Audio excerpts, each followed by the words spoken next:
How does a soldier, trained not for armored combat, but for courier duty and transport, become one of the most unlikely tank aces of the Second World War in a single afternoon? This is not a legend. This is a story of desperate courage, seized opportunity, and a confrontation with the most feared weapon on the battlefield. It is the story of how a Jeep driver became a tank ace in one day, until the final tiger appeared. The date was December 10, 1944. The location, the shattered, frost-hardened fields outside the village of Krinkelt, Belgium. In the brutal opening days of the Battle of the Bulge, the lines were chaos, and into this chaos drove Private First Class James "Jimmy" Hayes of the 32nd Armored Regiment, 3rd Armored Division. Jimmy Hayes was a driver, but not of tanks. His vehicle was the humble, ubiquitous Willys MB Jeep, the workhorse of the Allied armies.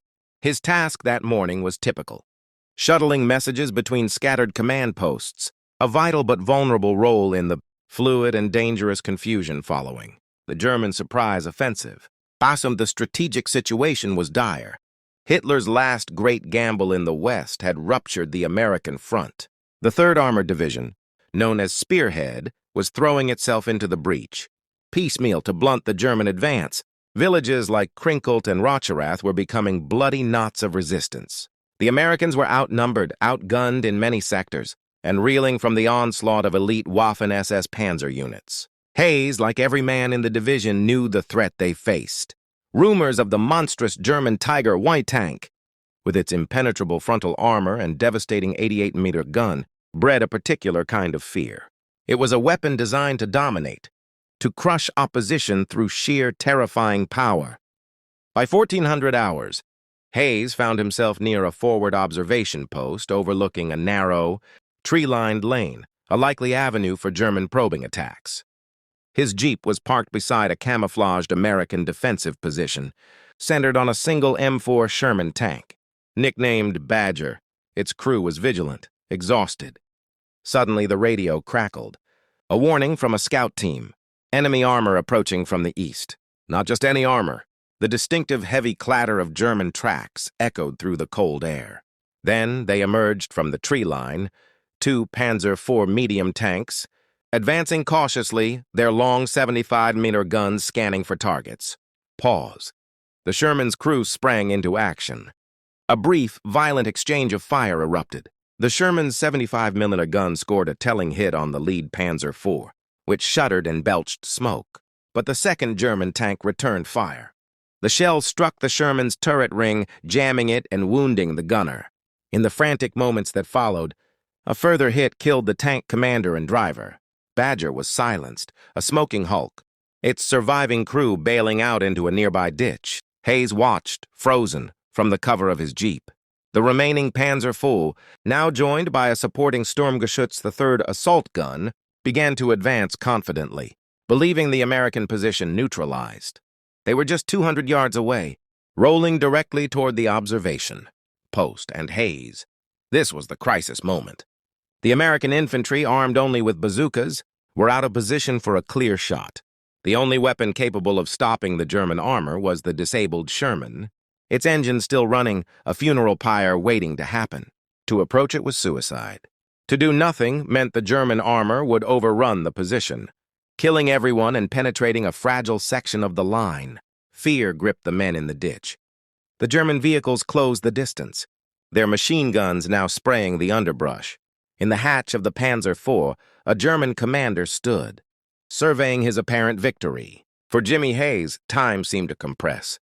The deafening roar of the engines, the acrid smell of cordite and diesel, the cries of the wounded, it all focused into a single impossible choice. What happened next was not born of formal training, but of sheer instinctual determination. Hayes made a decision. He sprinted, not away from the battle, but toward the crippled Sherman. Crouching low under sporadic machine gun fire, he scrambled onto the hull and dropped into the open commander's hatch. Inside, the scene was one of horror, but the machine was alive.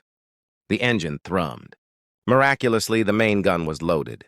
The turret was jammed, but the hull-mounted .30 caliber machine gun and the coaxial gun were operational.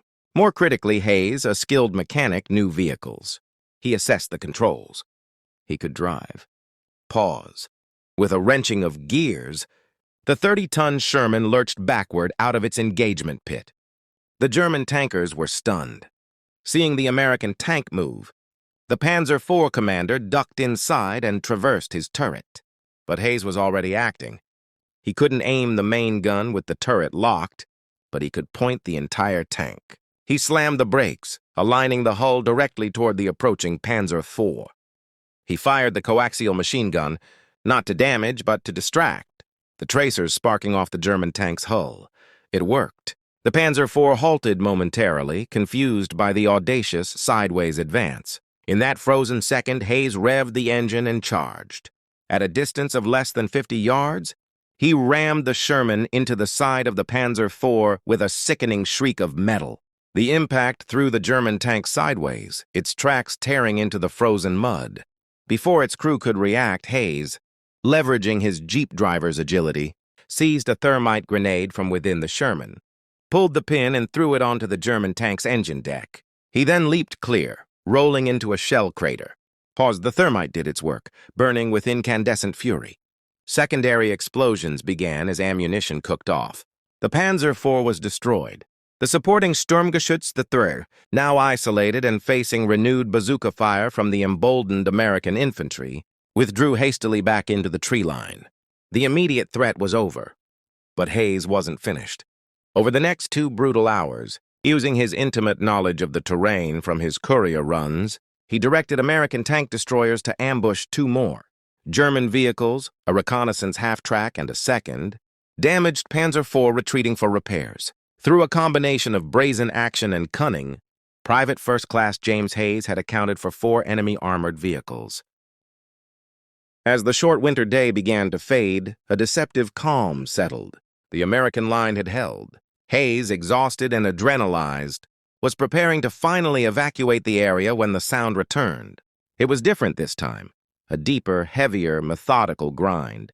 From the gloom of the distant tree line, a shape emerged. Its massive slab-sided hull, its long, overhanging 88mm gun, it was the stuff of nightmare. A WWII, the lone behemoth advanced with slow, terrifying purpose. It had likely been drawn by the sound of battle. Every American weapon on the field opened up. Machine guns, bazookas, the 76mm gun of a tank destroyer arriving on the scene. Shells sparked and ricocheted off its formidable armor. The Tiger halted, its turret rotating with deliberate menace toward the greatest threat, the tank destroyer. Pause in what happened. In the next minutes is recorded in the after-action reports of the 3rd Armored Division. The Tiger fired first. Its round was catastrophic, destroying the tank destroyer in a single blast. But in the moment it fired, it exposed its flank. A well-placed shot from another Sherman aiming for its tracks immobilized it. The battle became a siege, lasting into the night until the crippled Tiger was abandoned by its crew. Jimmy Hayes did not destroy the Tiger, but he had survived it. His one-day war was over. For his actions on December 10, 1944, Private First Class, James Hayes was awarded the Distinguished Service Cross for extraordinary heroism in connection with military operations against an armed enemy. His citation credited him with the destruction of 4 enemy vehicles and the defense of a critical position. His story became a minor legend within the 3rd Armored Division, the Jeep driver who commandeered a tank and became an ace in a single afternoon, facing down the final greatest terror of the European battlefield. The story of Jimmy Hayes is a testament to the unpredictable nature of war, where logistics drivers can become combat heroes in the span of an hour. It highlights the sheer chaos of the Battle of the Bulge, where individual courage often bridged the gap between disaster and holding the line. His legacy is not just one of destruction, but of initiative and resilience against impossible odds.